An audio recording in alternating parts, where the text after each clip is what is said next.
Okay. All right. So it's 10:01. So let's get started. Happy to have you all here. This is believe it or not, many of you won't believe it.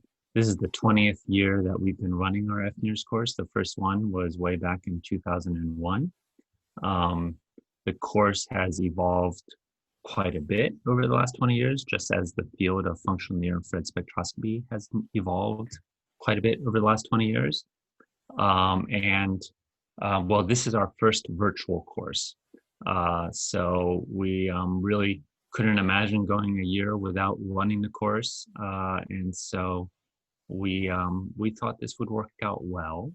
Um, Instead of our usual pretty intense 3 days of interactions here in Boston on campus, we're going to spread it out over 2 weeks, meeting about 2 hours, 4 days a week. And so in addition to the online time, we can continue discussions offline as well. So we have a feeling that this is a good format and it should work well for giving you guys a crash course on functional near-infrared spectroscopy and getting a lot of good hands-on experience analyzing data. I will say, actually, this is one of the biggest things that have changed since our first FNIRS course. The first FNIRS courses, people were really interested in getting their hands on instruments and learning how to collect data. What we've discovered over the last many years is that many, if not, well, most of the participants already have experience with FNIR systems, and they really just want to focus on learning how to analyze the data. And so as such, that's reflected in the course agenda. It's really shifted towards a focus on analyzing FNIR's data. So what I want to do just in the next few minutes is just give you just overview the agenda with you, and then ask everyone to introduce themselves. I think it's good that everyone learn a little bit about the other people who are in the course. When we, every year when we have the course in person, a big strong aspect of the course is the networking that happens amongst the participants. That will be hampered a little bit today, but hopefully, this year in this course, but hopefully through all of the interactions and discussions and exercises we're going to have, there'll be a great opportunity for all of you to get to know each other and perhaps, develop some connections that persist beyond this course for years to come. So we'll go around and have everyone introduce themselves. Then we'll discuss the first lecture, the 0th lecture, the one that you hopefully watched before coming today. And then we'll go into the FNIRS introduction lecture. Sorry, I'm just going to close my door. There's background noise.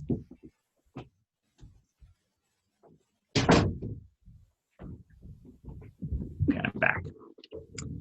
Okay, so we set up, let me share my screen.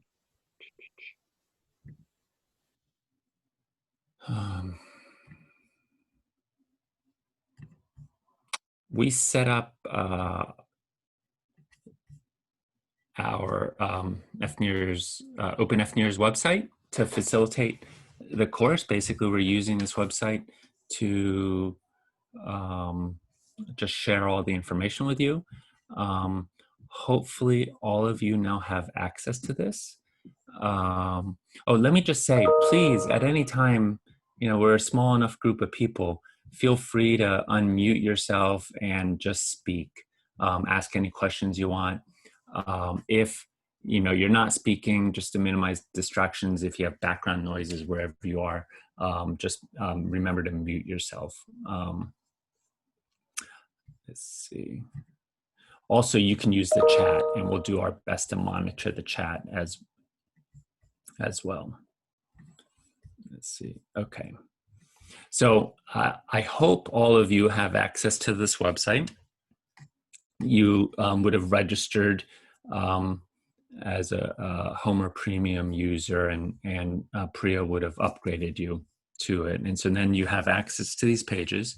And many of you have already gone to day 0 and you posted comments here. So this will be a very good way of asking questions. Certainly you're welcome to ask questions orally. We encourage you to do that. But also you can feel free to ask questions by using the commenting features here. And what's nice about this is these questions and the responses will persist over time, and they'll serve as a good reference. So certainly feel free to use that. So today is day 1. I already said what we're going to do day 1. Tomorrow, we are going to go over the basic introduction to Homer 3 and basic data analysis with Homer 3 and become comfortable with Homer 3. So before then, you really want to make sure you have Homer 3 and as well as Atlas Viewer installed on your computer, and that you've tested them and that they run. So if you have any problems doing that, you can reach out to us and we'll help you get things working on your computer. Day 3, we're going to go through the general linear model, the traditional way of analyzing FNIRS data, and also talk about short separation regression, which is an important component of analyzing FNIRS data to remove contamination from the superficial scalp signals. Day 4, we will then talk about motion artifacts and different strategies for dealing with motion artifacts. Friday, we have no class, so day 5 will be next Monday. And Miriam will be telling you about our latest advance on doing the general linear model, the optimal way of including short separation measures, as well as accelerometer measurements to give us the best possible filtering of contaminating signals in the FNIRS data to get the best estimates of brain signals. Then on day 6, next Tuesday, we'll go into Atlas Viewer. And day 7, we'll talk about designing probes using Atlas Viewer. And day 8, finally, we'll talk about image reconstruction. Any questions about this agenda? There's a question in the chat box, David. Is there a particular data set we might use during the course? So each of these items here that says exercise, you will download data sets. Basically, you can, for each day, I believe there's a zip file that downloads the presentation as well as the data for the exercise for that day. So there's many different data sets actually that you will download and use throughout the course. And we are recording the course, and it's going to be up on this website, right? So you guys have your own accounts, and so you'll be able to access the videos of the lecture.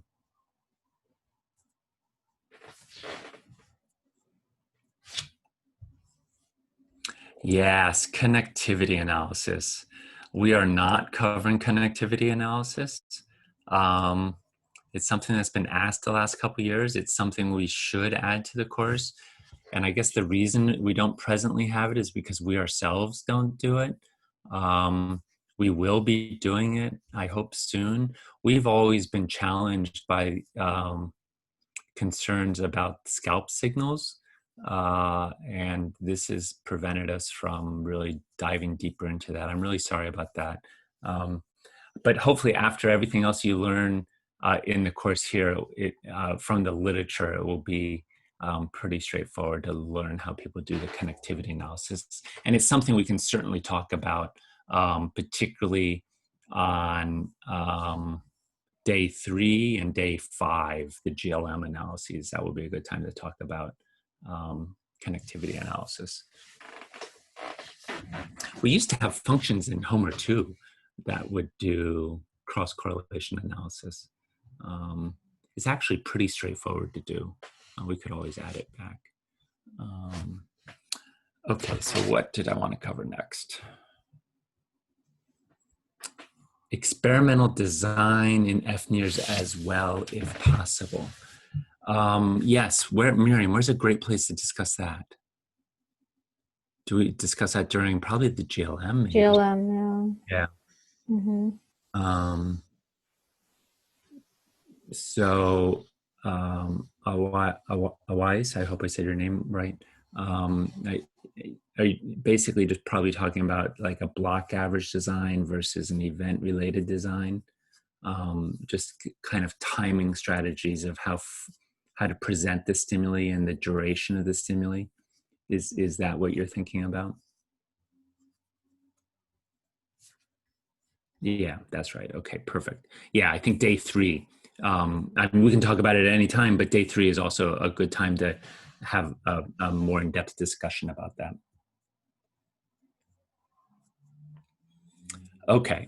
All right. Excellent. Well, this chat is working pretty well, but again, feel free to just unmute yourself and talk if you like.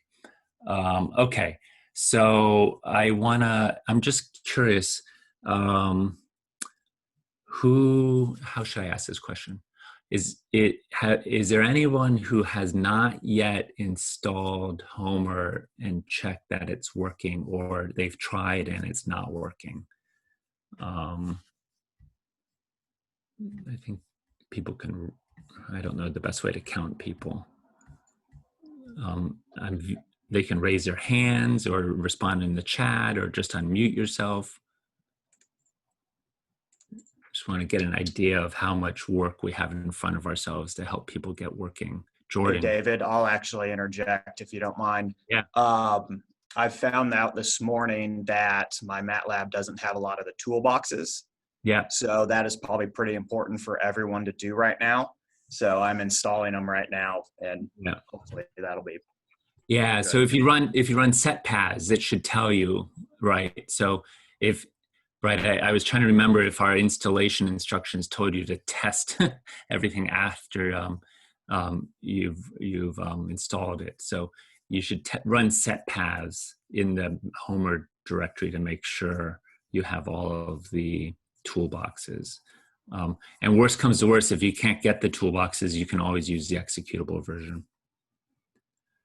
I'm looking at everyone's picture to see if anyone's raising their hand. Miriam, was there anybody in the chat? Does this mean everybody's already installed it and checked it and it's working? I don't really believe that.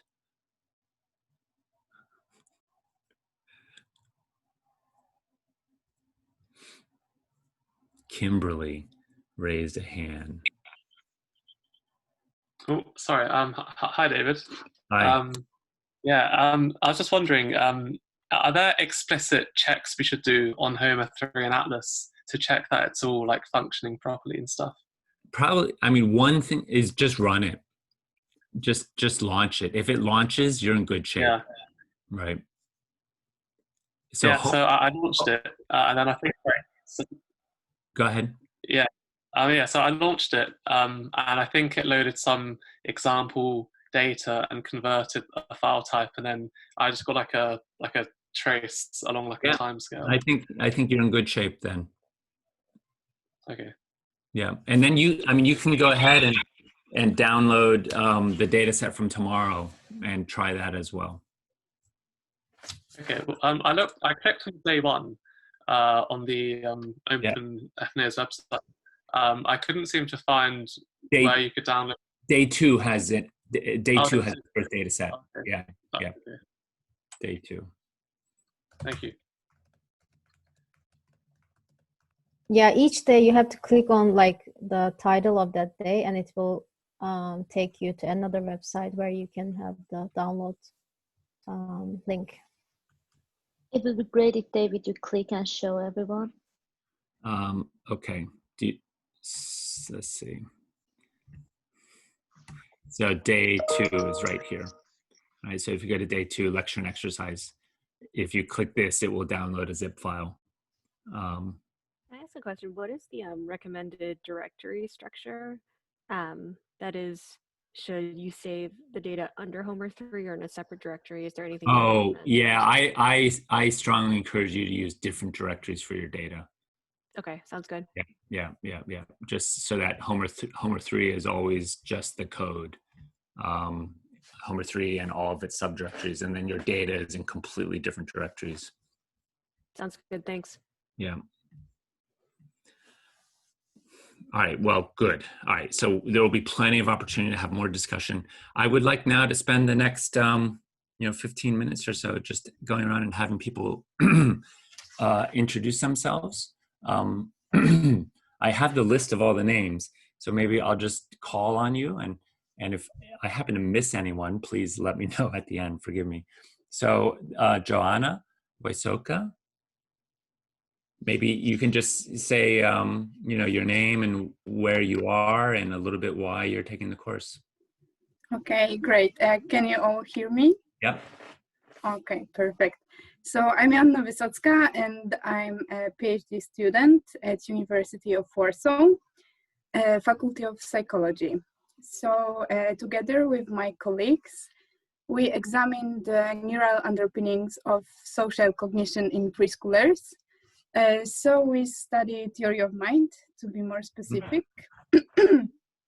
And we've already tested nearly 60 subjects. Wow. So our data analysis is about to start.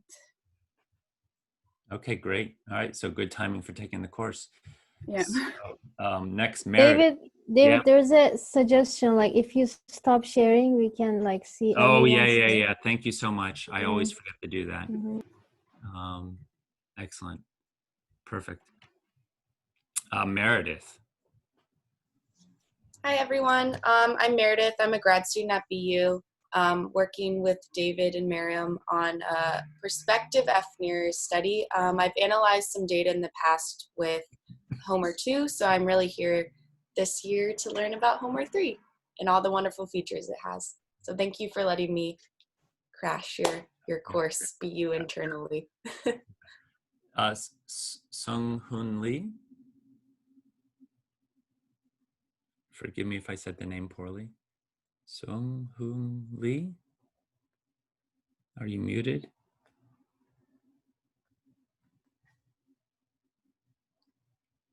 It is very late for you. All right, we'll come back to them. Guy Perkins, or Guy.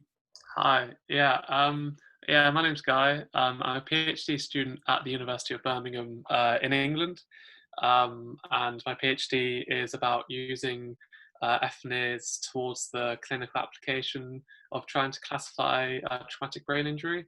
So hopefully over the next few months, we'll be able to start taking data on people after having a busy summer lockdown of just doing MATLAB.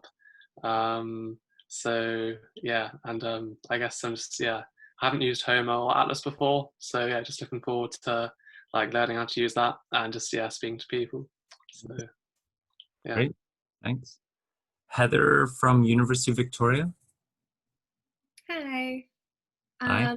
My name is Heather. I'm an undergraduate student at the University of Victoria, and I'm completing my honors project this year, which is analyzing part of a larger study from a PhD candidate in my lab, but I'm focusing on the MSAT task using functional near-infrared spectroscopy.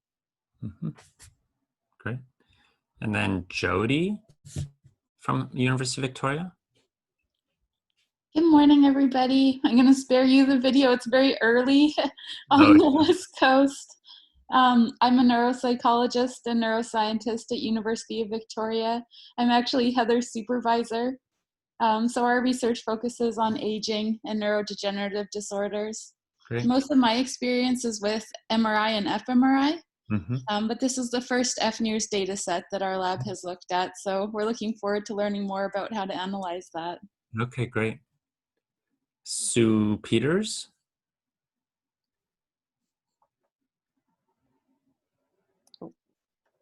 You're muted. Hi, that's me. Hi, I'm a postdoctoral fellow. I work at the University of British Columbia in the Rehab Research Program. And I've collected some data in the past and used Homer 2 to analyze it. The primary focus of my work is to look at gait recovery in people with stroke. And so I'm particularly interested in your motion artifact correction and how that might have changed with Homer 3. And if you have any particular suggestions for movement related artifact as it relates to walking on a treadmill or over ground, that would be fantastic. Yeah. You know, we're pretty happy with the addition of the TCCA analysis now, and particularly if you have accelerometer measurements, which I think with gait studies is maybe fairly common. And so that's a good strategy. Great, thank you. Yeah. Sarah Levy, you're muted. Or it doesn't say you're muted. There you are. Yeah. There you are. Yes, I'm Sarah. I'm from the University of Liverpool, where I'm a PhD student, and my research is using FNIRS to look at eating behaviour, specifically inhibitory control at the moment. I just started gathering some data in March before everything got locked down, so I have a handful of data that I've gathered, but no idea how to analyse it whatsoever, so that's why I'm here. Great. Abigail Fisk.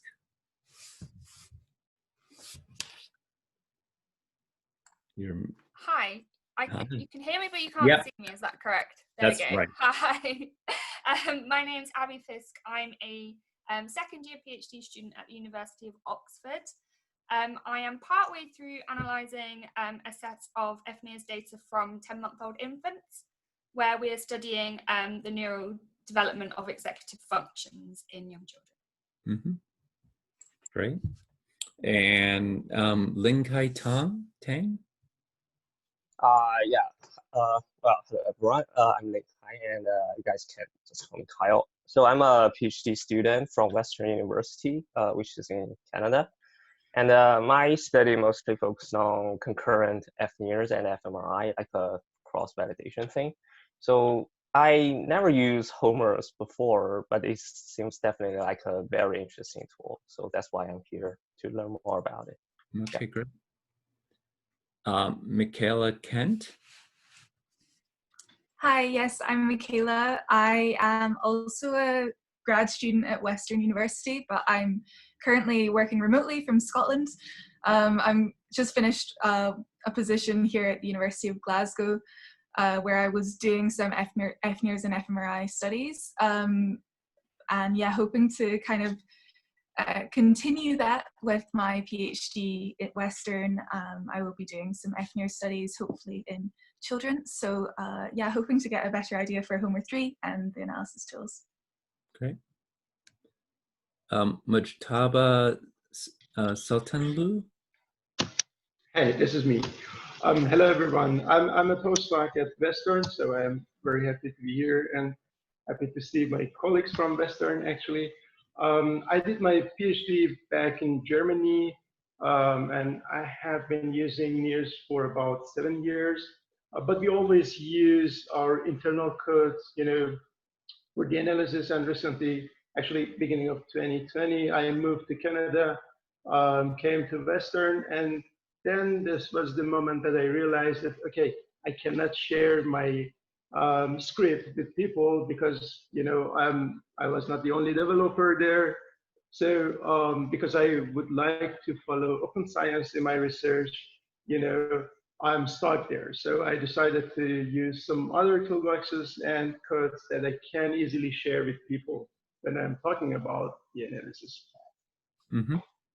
Yeah. Okay, great. Shari Liu. Hi everyone, I'm Sherry. I'm a postdoc fellow at MIT working with Rebecca Sachs. I'm actually completely new to NIRS. I've worked a whole bunch with infants and little kids doing behavioral work, and my postdoc's in cognitive neuroscience, and I just started, so I haven't collected a scrap of NIRS data. So right now we're just writing an analysis plan, catching up on literature, so happy to be here. Okay, great. Great to have you. Joan O'Keefe. Hi, so I'm informally known as Joanne. I'm an associate professor at Rush University in Chicago. And for about 10 years now, I've been studying the impact of cognitive function on balance and gait in a variety of movement disorders, and particularly ataxias. as well as Huntington's disease. Our lab is very new to FNIRS. We've added it as part of our looking at the underpinnings of balance and gait dysfunction. We use inertial sensors. And so I'll let Nicolette, my PhD student, talk about how much data we have collected, but I am fairly, like, she actually, as my student, knows a lot more about data collection. We've been a little slowed down, of course, with COVID, and so I'm really happy to be a part of this course. Great. Well, Nicolette is next. Hi, I'm Nicolette. I'm a PhD student in Dr. O'Keefe's lab at Rush University in Chicago. And like she was saying, my project is looking at the neural underpinnings of these balance and gait dysfunctions in specifically Huntington's disease, but the lab works in various other movement disorders as well. And the project is just kind of getting started. We did hit some delays because of COVID. I've had one Huntington's patient come in, and then we've had some kind of practice controls come in. So I've really only collected data like through our whole protocol from about 3 people. So I'm like minimally familiar with Homer 2. I did a lot of the online, like the YouTube trainings you guys have posted, but relatively new to the whole analysis. So we're just getting off the ground. Great. And your other colleague at Rush University, Anam, is not present, as far as I can tell. But they'll show up later, maybe. Choi Yunjung.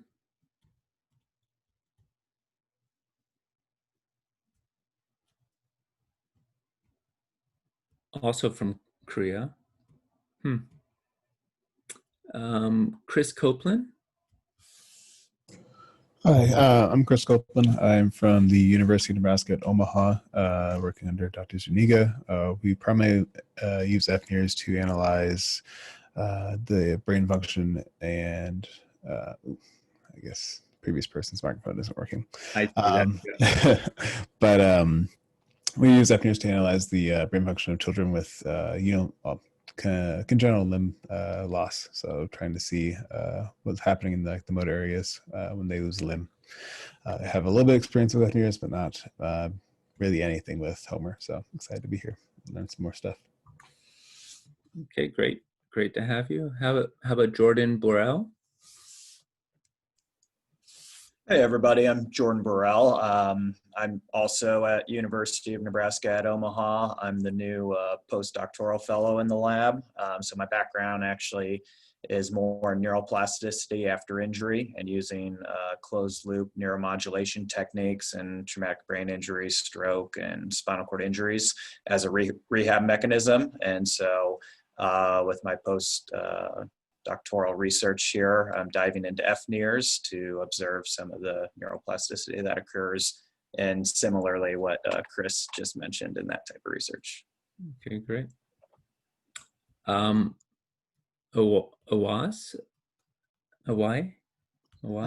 It's Awais. Awais? That's a whole mouthful, I know. That's a tough one. I have to thank my parents for that. But I'm Awais. I'm a PhD student at the University of Georgia in the US, and I'm working with FNIRS to explore the use of the upper limb in functional tasks in children with cerebral palsy. I've collected some data. We've done some basic analysis using Homer 2, but really looking forward to learning more about more detailed analysis and what's new in Homer 3. Mm-hmm. This is fascinating, all of this, so great. Interesting. Thanks for coming. Hilla, I think I've seen you at almost all of our webinars recently. Glad to see you here. Yeah, more listening than actually. Yeah, so we've started, I'm an UPI at Ariel University, and 2 of my students are also participating, Mini Sharma and Itai Gutman. And we are trying to be a pioneer here in Israel, and we're also collaborating with Teresa Wilcox from FAU, and we collected some data before COVID-19, and we start analyzing. So we want to be updated and see what's new. Excellent.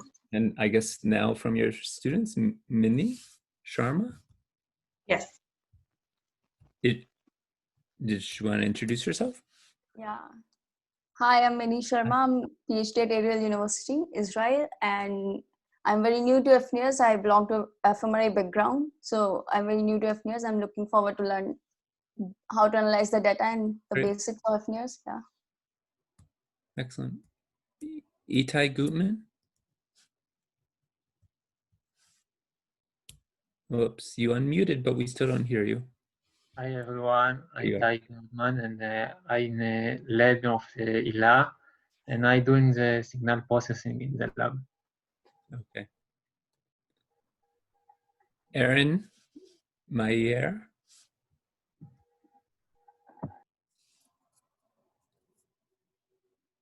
Aaron from Johns Hopkins. Maybe it will show up later. Sheridan Parker. Hi, I'm Sheridan from the University of Nebraska, Omaha, and I work under Dr. Brian Nahr. And I use FNIRS to investigate the brain activations that occur using upper extremity exoskeletons and virtual reality as a rehab for individuals with stroke. And so we just started collecting data, and I'd like to learn how to analyze it. Yeah, great. Lisa Bunker. Hi, I'm Lisa Bunker. I'm a postdoc fellow at Johns Hopkins University.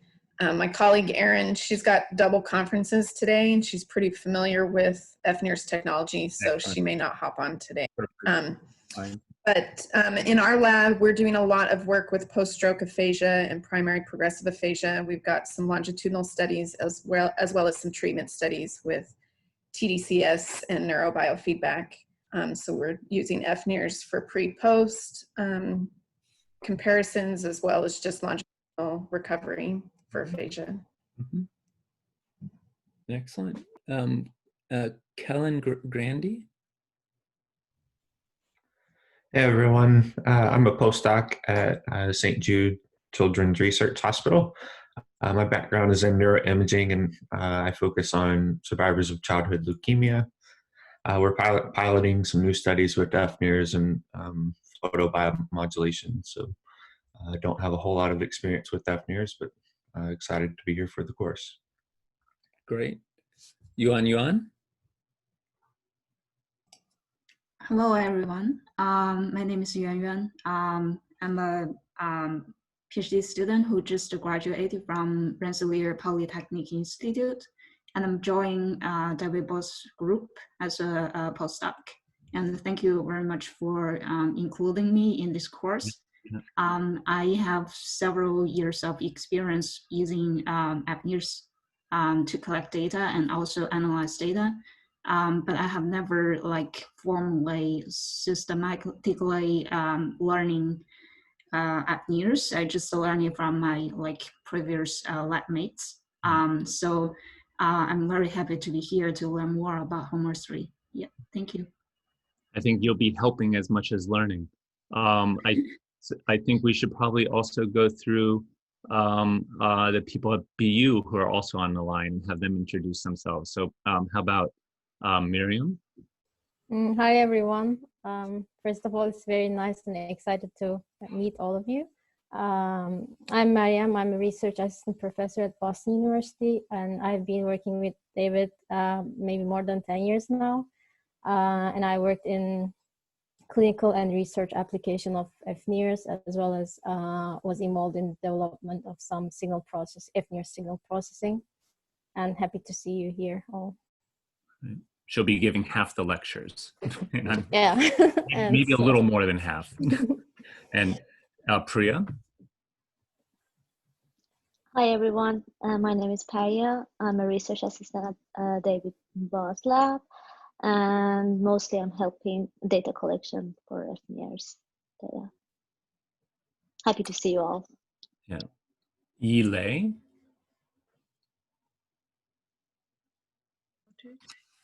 Hi everyone, my name is Yilei. I'm a PhD student at Boston University. Now I'm working with David and Miriam. I'm using FNIRS to do some research on neurofeedback. Yeah. Happy to see you all. And COVID has impacted you and many others. Jay.